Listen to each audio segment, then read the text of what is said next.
Gıda güvenliği insan hayatının her anlamında önem taşır. Gıda güvenliği bütün afet koşullarında daha bir önem taşımaktadır. Gıda güvenliği denince aklımıza zaten ilk basamağında ilk gelen ve gıda güvenliği ilk basamağını temizlik ve hijyen kapsamaktadır.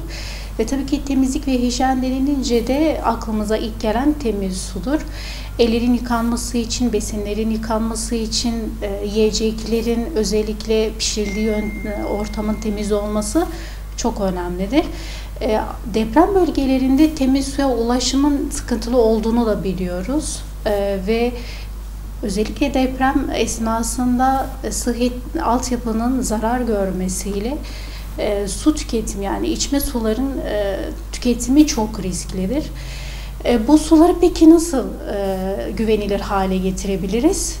Daha çok kaynatma yöntemiyle parazitleri, mikropları, virüsleri öldürebiliyoruz. Tabii o şartlarda kaynama yöntemi uygulayamıyorsak sulara klor da ekleyebiliriz. Bu şekilde dezenfekte edebiliyoruz.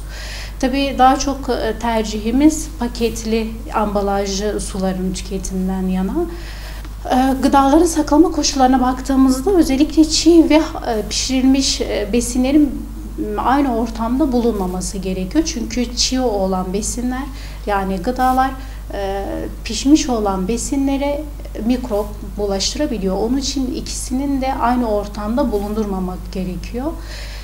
Aynı zamanda pişmiş olan besin daha çok buzdolabı koşullarında saklanılması gerekiyor. Diğer gıdalar da aynı şekilde.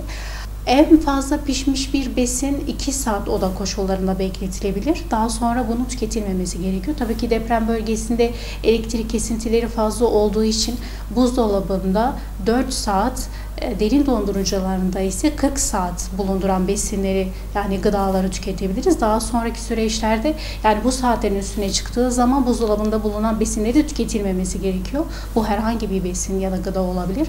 Bunları yaşamamak için daha çok kuru gıdaları tercih edilmesi gerekiyor. Paketli ürünlere baktığımızda ise, yani paketli gıdaları tükettiğimizde son kullanma tarihleri çok önemli oluyor. Bunlara bakıldıktan sonra tüketilmesi gerekiyor. Pişmiş besinleri özellikle de uzun süre açıkta kalmış, bekletilmiş ve bozulmasını bildiğimiz besinlerin tüketilmemesi gerekiyor. Hemen bertaraf edilmesi gerekiyor bu besinlerin. Eğer bu pişmiş bir besinse yine aynı şekilde bu koşullar geçerlidir. Yani oda koşullarında 2 saatten fazla olmaması gerekiyor. Buzdolabında ise tabii uzun süre kalabilir ama eğer elektrik kesintisinden sonra 4 saat sonra onları tüketilmemesi gerekiyor. Yani o saklama kaplarının o besini uzun süre maalesef ki korumuyor. Kırmızı et de aynı şekilde. Yani o elektrik kesintisi, buzlukta kalması, 4 saatin hepsi onlar için de geçerli. Yani bütün besinler için geçerli bu. Sadece sağlıklı olarak diyebileceğimiz, yani uzun süre kalabilecek diyebileceğimiz kuru gıdalardır. Paketli ürünlerdir.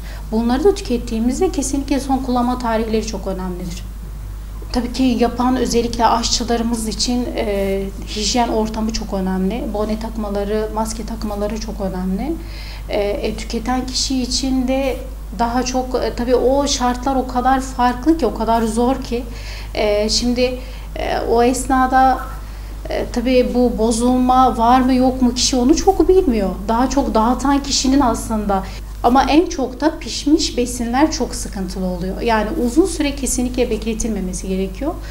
Buzdolabı koşullarında olacak ve eğer oda sıcaklığında ise de maksimum 2 saat bekletilebilir. Bu bütün pişmiş besinler için geçerli. Çiğ olan özellikle etler zaten hemen mikroorganizmalar saldırdığı için kesinlikle onlar zaten hemen imha edilmesi gerekiyor.